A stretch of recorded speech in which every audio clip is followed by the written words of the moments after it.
Come to me. Nosferatu. I don't believe in vampires. Well, hi, and welcome to my channel. If you are new here, my name is Lauren Blackbird. I apologize for my sore throat. I unfortunately woke up this morning with no voice, and I was like, oh shit, I had to film this video today. Still going to, regardless, but if my voice is a little scratchy, I'm sorry. Today, we will be talking about the occult influences in the movie Nosferatu. And I shall attend thee here. The new one has a lot more occult influences, which is really, really cool. Nosferatu is one of the only movies I, as a professional occultist, have ever seen depict the occult, even somewhat accurately. Now, unfortunately, most of you have probably only heard of Nosferatu because of that SpongeBob bit.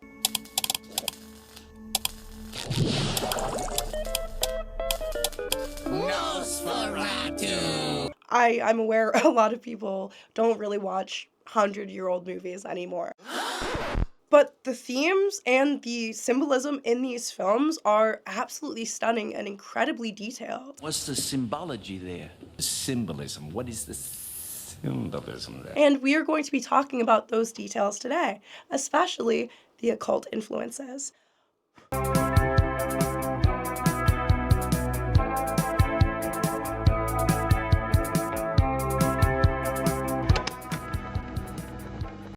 So a lot of people going to see Robert Edgar's new movie, Nosferatu, that just came out like, what, 2025, the end of 2025, are complaining that like, oh, it's just like Dracula. Because it quite literally is. What happened was back in 1922, when the original director, Murnau, wrote Nosferatu and directed Nosferatu, he actually got sued by the Bram Stoker estate, by the estate that wrote Dracula, for copyright infringement. And all the copies of this film, of Nosferatu, one of the oldest films we still have surviving today from that time period, were ordered to be destroyed. Luckily for us and film fanatics everywhere, they didn't listen to those orders, and we still can watch this great movie today. While Nosferatu was pretty much just a Dracula ripoff, they did change quite a few elements. Ellen takes on the role of Mina, Thomas of Jonathan, and Franz of Van Helsing. What interested me the most about Nosferatu originally, when I first saw this movie like 20 years ago, was the fact that the director himself, F.W. Murnau, was an occultist. He was a 20th century occultist. And that is why we see so many elements, so many influences of the occult in his films. He lived in early 20th century Germany in the Weimar Republic, which we all know what happened to, unfortunately. This was a time of revitalism of the occult. It was widespread. There were groups popping up everywhere. The Rosicrucians, the Hermetic Order of the Golden Dawn, Theosophists. I'm not gonna go down that rabbit hole right now, that's for another video. But he himself was reportedly a part of some of these groups. Some people even said he was a Theosophist himself. And these occultist groups likely influenced his vision for Nosferatu. The early 20th century saw a surge of revitalism in the occult, driven by post-World War I disillusionment and a yearning to return to Victorian spiritualism, finding answers for life in general. Living as a gay man in the Weimar Republic shortly before the rise of a certain group, Murnau may have identified with themes of alienation, of isolation, of forbidden desires that we see so heavily represented in the film Nosferatu. It brings the focus to the occult being seen as something hidden or taboo. The vampire has always been seen as somewhat of a transgressive figure, even as far back as ancient Greece, something that represented forbiddenness, the darkest aspects of our sensuality, of our desires. Murnau unfortunately died in a tragic car accident at the age of 42, just days before the release of his new movie. His death has also unfortunately been romanticized by many film buffs, wanting to say it was his interest in the occult that ended up causing the accident, but sometimes bad shit just happens, and it's unfortunate that he didn't get to see his last film even premiere. Beyond the occult influence of the movie, I also really like Murnau's depictions of Count Orlok, of the themes and the archetypes within the film. Count Orlok's appearance, his bald head, his elongated fingers, and rat-like teeth, was inspired by plague demons and fears of a post-Spanish flu world. We obviously just lived through one of our own pandemics, and you can see where people's fears and anxieties lie. Nosferatu in the original film was depicted as a plague-bringing rat to kind of capitalize on this horror to do with plague and disease. Show yourself, Satan! Mock me not! To start talking about the occult influences of this film, it's gonna take a minute. Even at the opening of the original film, the part where we see Nosferatu. From the seed of Belial sprang the vampire Nosferatu, who liveth and feedeth on human blood. This line is interesting because it suggests that Nosferatu was either born from or created by the spawn of Belial, of one of the demon kings of hell. Now, Belial has a long and fascinating history, dating back thousands of years, all the way back to the Canaanites. It is said that he was one of the Baals. Some people say Baal Hamand. Baal was more of a title of lord. He was a storm and war god, extremely feared, but respected. King Belial is often associated with wickedness and disease, his name even translating to filthy or disgusting one. It was an ancient slanderous term. Connection to filth and disease reinforces Count Orlok's depiction and connections to disease, particularly when he brings the plague rats to Wisburg, unleashing a plague upon the city. This is no mere plague. King Belial is most notably mentioned in the book The Ars Goetia, an apocryphal text from about the 14th century, supposedly written by King Solomon, likely written by some Christian medieval monks. States, "The 68th spirit is Belial. He is a mighty and powerful king, and was created next after Lucifer. He appeareth in the form of two beautiful angels sitting in a chariot of fire. He speaketh with a comely voice, and declareth that he first fell from among the worthier sort, that were before Michael and other heavenly angels. His office is to distribute presentations and senatorships, and to cause favor of friends and of foes. He giveth excellent familiars, and governeth 50 legions of spirits. Note well that this King Belial must have offering. Sacrifices and gifts must be presented unto him by the exorcist, else he will not give true answers unto his demands. But then he tarrieth not 1 hour in the truth, unless he be constrained by divine power." Connection of King Belial to sacrifice is crucial, as we see later in Robert Eggers' version of Nosferatu. King Belial is often portrayed as a spirit of corruption, both moral and physical. Vampirism, as we see in Nosferatu, mirrors this idea that vampirism is more of a corruption, of a curse. The 1922 film's reference of Belial as Count Orlok's progenitor implies that vampirism isn't just some supernatural affliction, but a punishment, or even an infernal curse. In Eggers' film, it is almost directly stated that Count Orlok found immortality, the secrets of universal power, through some sort of pact with Belial, with the infernal. A black enchanter he was in life.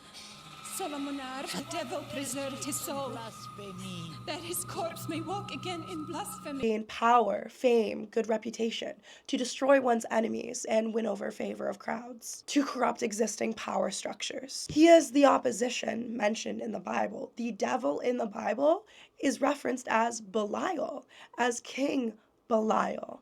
One and the same. It's really cute that you're gonna defeat me with the power of friendship and all, but again, I am the devil from the Bible. At the start of Robert Eggers' film, we are introduced to Ellen as a young girl, and she is in clear desperation for some kind of interaction. She reaches out to any spirit listening. Come to me, spirit of any celestial sphere. Orlok hears. Very similarly to the traditions, the folkloric beliefs that if you were to call a spirit to you, that they will answer. And after that, they consummate, or at least it's implied. There isn't a decent thought in your nasty little mind. This consummation is depicted as Ellen being overcome with what looks like a painful seizure. Medical issues that continue to plague her throughout her life. Now, some people just write this detail off as something shocking for horror's sake, but rereading archaeologist Dr. Christopher Ferrone's work on ancient Greek love magic, he states that often in the ancient world, not just in ancient Greece, seizures or convulsions, particularly of young women, were seen as them being overcome by an erotic frenzy or overwhelmed with passion. In ancient Greece, this erotic passion was believed to have come from the daimon, the god Eros, the son of Aphrodite, the goddess of love.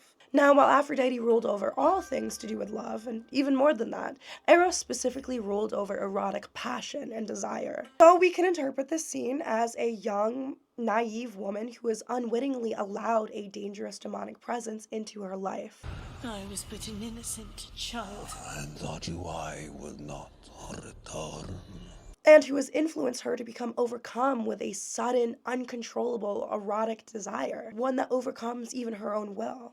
Your passion is bound to me. This can also quite clearly be seen as a metaphor for a young woman being preyed upon and even groomed by an older man, which a lot of people have been arguing about as the intended meaning behind the film. Personally, I see the film as having many meanings, including this one. I can see this, but also Ellen having repressed desires. Either way, these memories that she is reliving are quite clearly unpleasant and uncomfortable to her. So her relationship, whatever it may have been with Count Orlok at the beginning, didn't seem to be entirely a positive one. I became a vampire to suck blood and to f forever. Now let's get into the actual story. At the beginning, it starts quite similarly to the beginning of Dracula, with the realtor Murnau, played by Simon McBurney, sending off a man named Thomas Hutter, the husband of Ellen. And even at the beginning, something is already very off. Grunewald Manor. Forgive me, sir, but is it not a ruin? Murnau is in a rush, seemingly desperate to send Thomas to a mysterious foreign count. We know what waits for Thomas, of course. Danger lurking in the castle of Nosferatu of Count Orlok. But even at the beginning, Thomas begins to sense a growing unease and uncomfortability around his boss and his erratic behavior. In the original 1922 film, Murnau is depicted with some papers showing Goetic symbols. Now, this scene in particular is what drew me to the original film. I had never before seen a film actually depict real occult symbols, like ever. A lot of people have a big talk about Hollywood being demonic or of the devil and all of this, and like as someone who has lived in Hollywood, like no, it isn't, let's be honest. Hollywood overall seems to be scared of depicting real, authentic occultism in films and in movies. Don't ask me why. Very early on in Egger's version of the film, we get to see another occult symbol, the seal of Nosferatu of Count Orlok. The 8-pointed star Orlok symbol throughout the film is an ancient symbol dating back all the way to Mesopotamia. It was associated with the 8-pointed star, Tldr. It is most commonly related to the goddess Ishtar, the goddess of war, love, and so much more, and the goddess of the morning star of the planet Venus. Orlok's seal, despite having ancient origins, is very clearly also a reinterpretation of a Solomonic seal, specifically the Seal of Solomon, with some alchemical symbols included inside, which alchemy is a theme that we see throughout Robert Eggers' film. If we pause here, we also see what appears to be ancient Greek lettering. Now, I can read some ancient Greek, although I'm very rusty. To me, this reads as nonsense, so it could be an occultist script. In the medieval period, even up to the 20th century, certain occultists would use ancient languages, ancient texts to create their own occultist scripts to hide their works from outsiders, especially alchemists.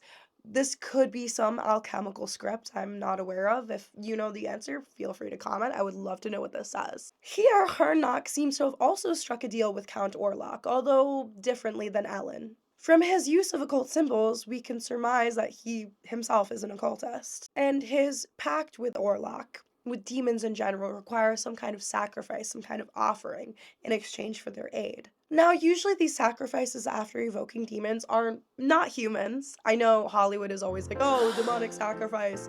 Generally, they just want like wine, beer, food, pretty shiny things, gold. They don't want humans as sacrifice. However, we can interpret Murnau sending Thomas to Count Orlok's castle as him fulfilling his end of the deal to offer a sacrifice. Of course, Thomas later escapes Count Orlok's castle, paralleling again Dracula. And after he escapes, we see Murnau beginning to lose his sanity, likely as a result of the pact being broken. He is locked in an asylum, eating the heads of pigeons, begging for Count Orlok to respond to him, to help him, to come to him. This could also be why, later on, Murnau also seemingly kills an unwitting stander-by, not just to escape the asylum, but to somehow subvert and still fulfill his end of the pact, as a desperate attempt to reconcile with Orlok. Here, Murnau says this very strangely to Thomas. He insists we offer him an agent in the flesh. seems to be talking about his own pact between himself and Orlok. So we can assume that Harnack made some kind of demonic pact with Orlok to gain fortune, favor, and good reputation. I would have probably asked for a little bit more than that personally, but you know, you do you. And of course, Thomas is thoroughly creeped out, as he should be. The next scene we are immediately presented with is Ellen crying at Thomas's departure, begging him not to go. While crying, she's holding a bouquet of lilacs, which in Victorian flower language, which was very big at the time this movie was set in, depicts first love and nostalgia, an interesting choice considering her previous connection with Orlok. Given the themes of the film, it does seem an intentional move on Egger's part to depict her conflicting feelings over Thomas versus Orlok. Her first love versus her new love, and her crying symbolizing how deeply painful her first love was. Ellen, then even more upset, goes on to explain to Thomas why she doesn't want him to go. She's been having prophetic dreams of him dying, something terrible happening. It is implied that she's been plagued by these dreams her whole life, as Thomas tells her what the doctor said, to stop talking about them, to stop thinking about it. She goes on to recount her dream. It was their wedding, not in a church, but out in the open beneath a large storm, again surrounded by the scent of lilacs. When Alan reaches the altar, however, Thomas isn't there. Instead, it is Orlok, who she refers to as Death. And yet she is happy to see him, exchanging vows, even as her family and friends were sat dead watching. This gives us an interesting peek into Ellen's psyche, which I love about these films, both the 1922 and the new one. Even as much as these dreams disturb her and unsettle her, some part of her finds peace and even happiness in her inevitable end. Death. This is a common theme in Gothic horror, the intertwining of love and death. However, we can interpret this as being a part of the pact she made with Orlok when she was younger, her fate having been sealed long ago. While discussing occult influences, we must discuss the importance of what are known as prophetic dreams, even in the ancient world. Even thousands of years ago, dreams were considered omens. We have the Oneiriokritikon, the Greek treatise of dreams, which analyzes in depth the spiritual meaning and the omens of dreams. Quick editor's note here, the Oneiriokritikon says if you are to dream of sleeping with the dead, you are to die yourself. It's a bad omen. Ellen, a character who somehow had the power to summon and waken Orlok, seems to also have the power of some kind of heightened intuition or sensibility. In fact, later in the film, von Franz, who is supposed to be Van Helsing in this iteration, says that in heathen times, you might have been a great priestess of Isis. This is another hint at 20th century themes of occultist groups. Very popular ones centering Egypt started popping up around this time because of Egyptomania, like the Hermetic Order of the Golden Dawn. However, priestesses of Isis were also known to be powerful with magic, powerful sorceresses, as Isis was the goddess of magic. Let's flash forward to the next occult scene here with Harnack. This is where we are confirmed that he is in fact an occultist working with Orlok, which we all knew, let's be honest. Now, this is a difference I appreciate in the new film versus the traditional film. We see Harnack sitting on the floor of his office, drawing what appear to be Solomonic seals on the ground, attempting to evoke some kind of demonic presence. If we pause, we can see what looks like some variation of the Seal of Solomon, supposedly used to evoke demons and demonic spirits. He draws this in his own blood, human blood often being used in the medieval period to draw these types of seals, along with other types of animal blood like the blood of a screech owl or a swallow. As we pan out, we can also see the circle that he is sitting in is the same, not just the seal he holds in his hand. It seems to be a seal from the sworn book of Honorius, a supposed magician from Thebes. Honorius supposedly got these seals from Solomon, who was famous for binding and trapping demons too as well. The book's exact age is uncertain, but it's possibly mentioned as the Liber Sacra in the late 13th century, around the High Middle Ages. In this time, it was mentioned specifically as a book of necromancy, of conjuring the dead. This could be what Harnack is attempting to do here, as Count Orlok, while a somewhat demonic presence, is himself a corpse. He is dead, so he could be attempting to contact Orlok through necromancy. Flash forward to Thomas arriving in Romania. We see him arrive at some Romanian inn. Here, an old woman is wiping garlic on the windows, trying to keep some kind of evil spirit out, whom she calls a strigoi. The use of garlic is quite interesting. It has long been associated with repelling vampires, but it dates back to ancient Greece. Its powerful smell was believed to ward off evil spirits as a form of apopatreia, and was also associated with underworld or chthonic deities like Hecate and Hermes, which was given to them at the crossroads on their statues or as garlands. This is interesting because Hecate rules over dangerous spirits, like the restless dead, which Count Orlok would be considered one. Vampires overall would be considered revenants, the dead. In fact, in my video on ancient Greek vampires, we discuss how Hecate rules over all ancient Greek vampires, like the Impousa, the Lamia, and the Strix, where the term strigoi comes from. The ancient Greek term Strix, meaning a evil, blood-sucking, revenant, or shape-shifting spirit, later evolved into the Romanian word strigoi, meaning witch, or sometimes unclean spirit. I'm not Romanian, so I wouldn't know for sure. I'm just going by what Google tells me. I actually have someone Romanian to talk to about this. Hi, my name is Alex Raven, and I'm from Dracula Land. Of course, that's all you hear when you talk about Romania. When you guys hear about Romania, that's all you know. Shame on you. So I know it's been a couple months since I tried recording this. I tried recording this back in January. Look, I just got my green card today, so I'm running a little late editing stuff. But I wanted to ask you about the depictions of Romanian culture in the movie Nosferatu, specifically Robert Eggers' version, so the new one. The scene with the woman at the window, she's doing like this cross formation with the garlic. Is that at all accurate? It is accurate. So when it comes to Romanian folklore, we use garlic to repent evil. Also when it comes to strigoi. So in the night of Saint Andrew, Sfântul Andrei, it's the night of the strigoi, where the strigoi comes out and they haunt people. And we usually hang garlics in the corners of the house, the windows, and at the doors. Why the corners of the house? I understand the doors and the windows because they're entrances. Like, take it logically. For example, you are cleaning your house and the dust collects into a corner. Same into the spiritual world, because when the priest comes into our house, for example, he cleanses, he purifies the home a lot when it comes to the corners, you know, with incense. Hiding in the corners. That makes Yeah, not necessarily spirits, but more of the negative energy, I could say, in a more modern way. But yeah. My next question is, you mentioned something about her spitting. Rău, nu există scăpare. Roagă-te, roagă-te, roagă-te. Doamne, apără și păzește. I actually did not catch this the first time I watched it because I don't know that. So what are your thoughts on that? So when it comes to spitting, it is very accurate in our folklore, in our traditions. So spitting basically is repenting evil. Where she says, roagă-te, roagă-te, roagă-te, which basically means pray, pray, pray, then she does this. It's like repenting evil. Since I was young, I used to be very beautiful.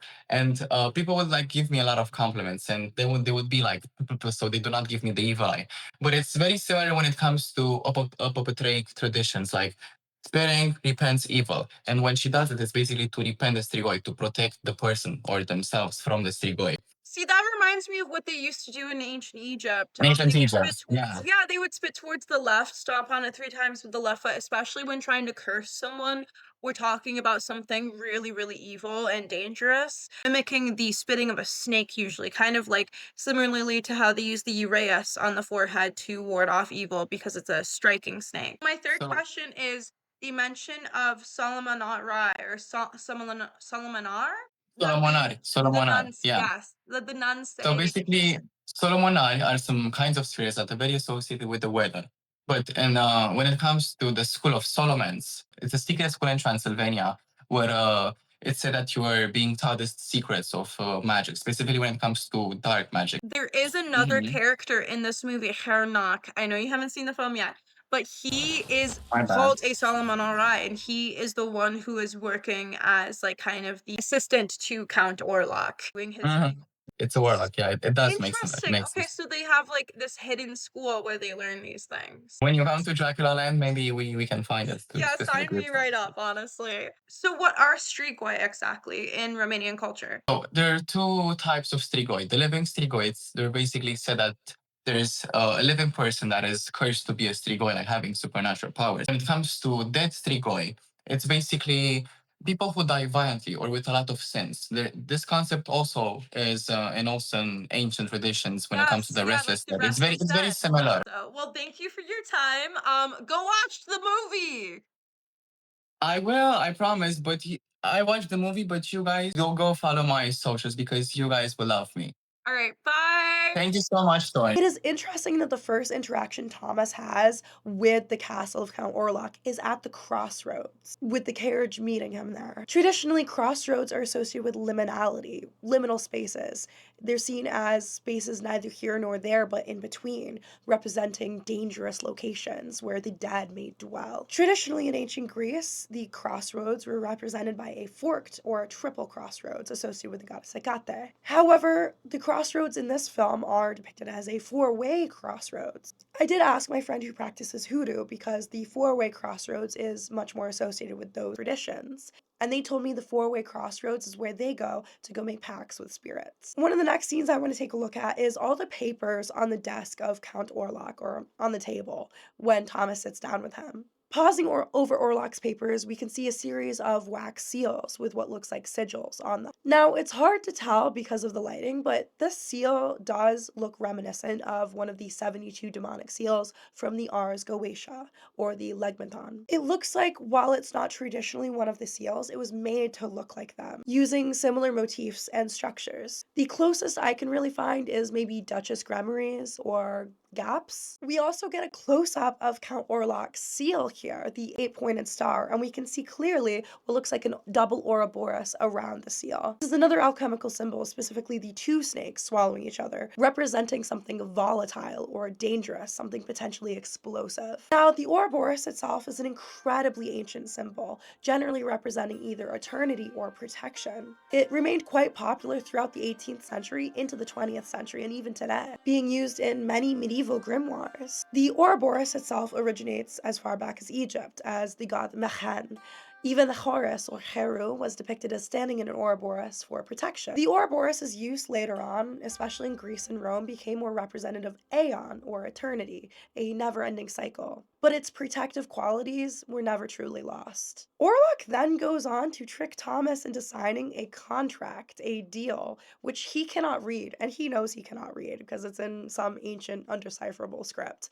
This script itself doesn't appear to be real, but it appears to be based on some other older languages. Thomas, for some reason, don't ask me why, trusts Orlok. Bad mistake. Despite clearly being uncomfortable and afraid of the situation. This is extremely reminiscent, again, of the folklore of demons tricking you into selling your soul or making some kind of pact with them. Frequently throughout the film, we also see Orlok depicted with dogs, specifically black dogs. There is a long and, of course, ancient history between dogs and the dead.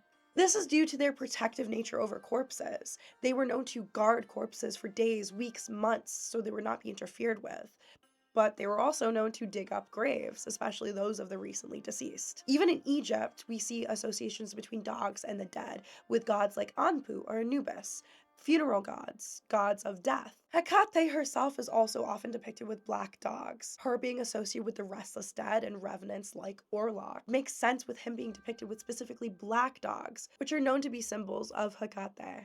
And here's one of my favorite parts. Von Franz, played by William Dafoe, one of my favorites, by the way. He's gay, but he has a special connection to classical music. There's many things that are interesting about him. This is where we got introduced. The physician who was attending Ellen's epileptic fits says they're going to bring in a specialist, one of his old friends or mentors named von Franz. He says while he is quite intelligent, it might be a bad idea to bring him in, as he was kicked from university for being into things like the occult, specifically the works of Cornelius Agrippa, of Paracelsus, of alchemy. Here, I specifically wanted to talk about what Count Orlok says to the winds, trying to hasten his journey.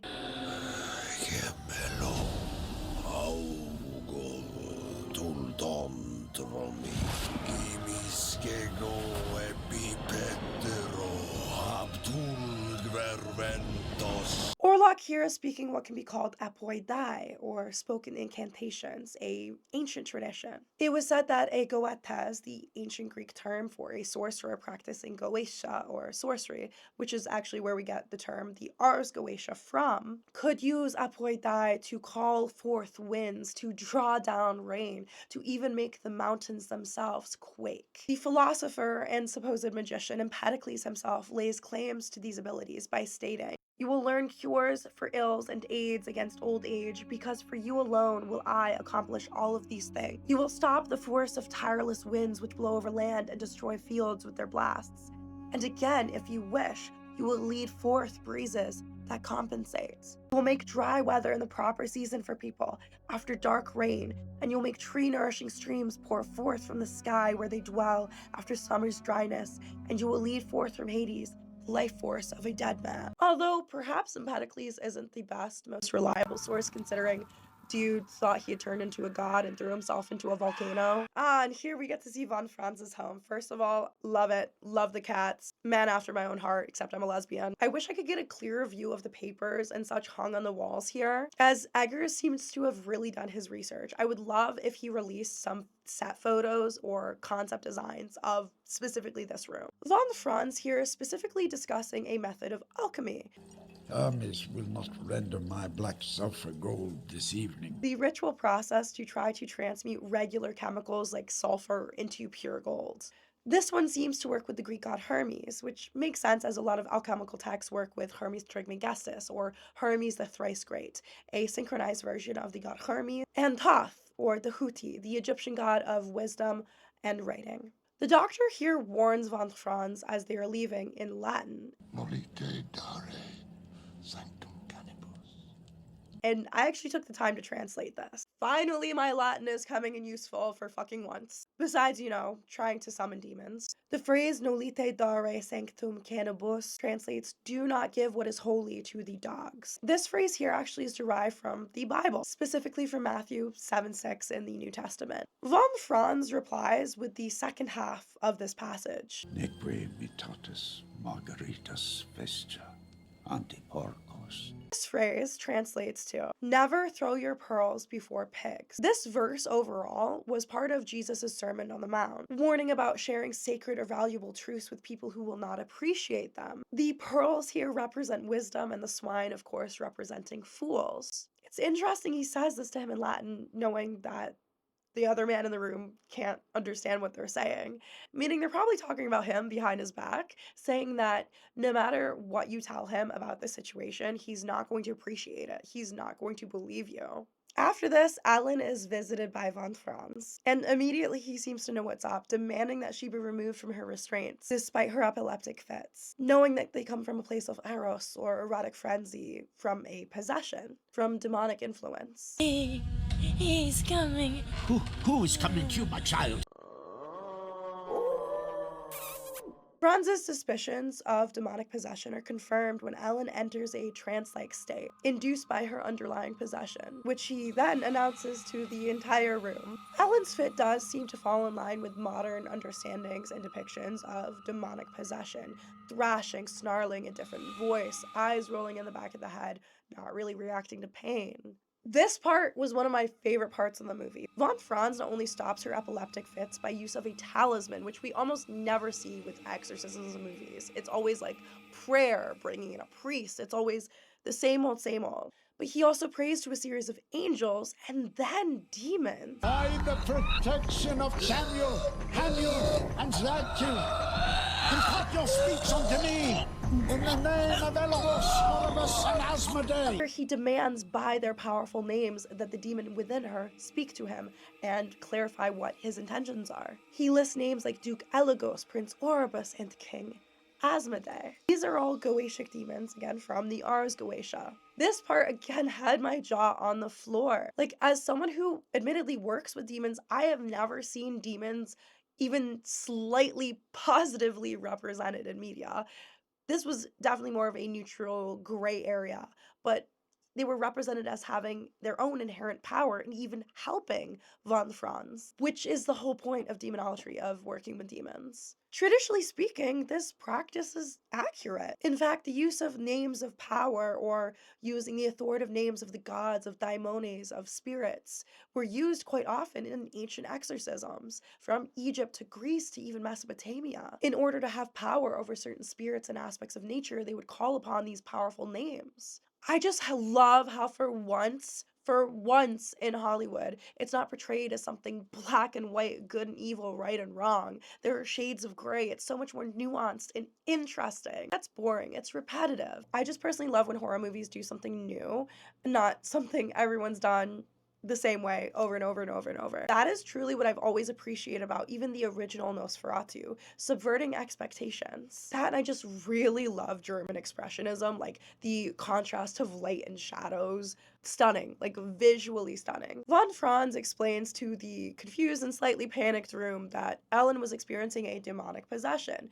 And they think he's kidding at first, which, like, fair. He explains that possessions happen to people like Ellen due to their heightened sensibilities.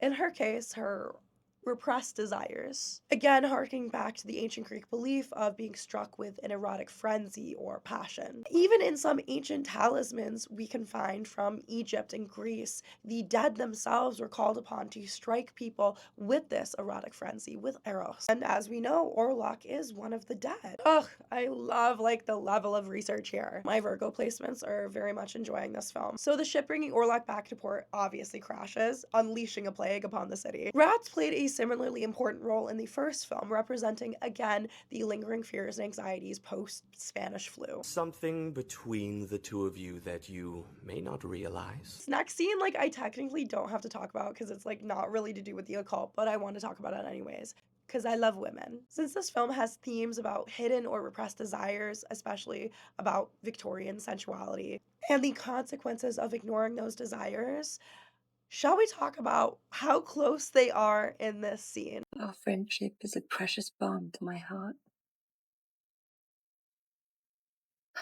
Forgive my chiding. Thank you for all. They a little close as friends?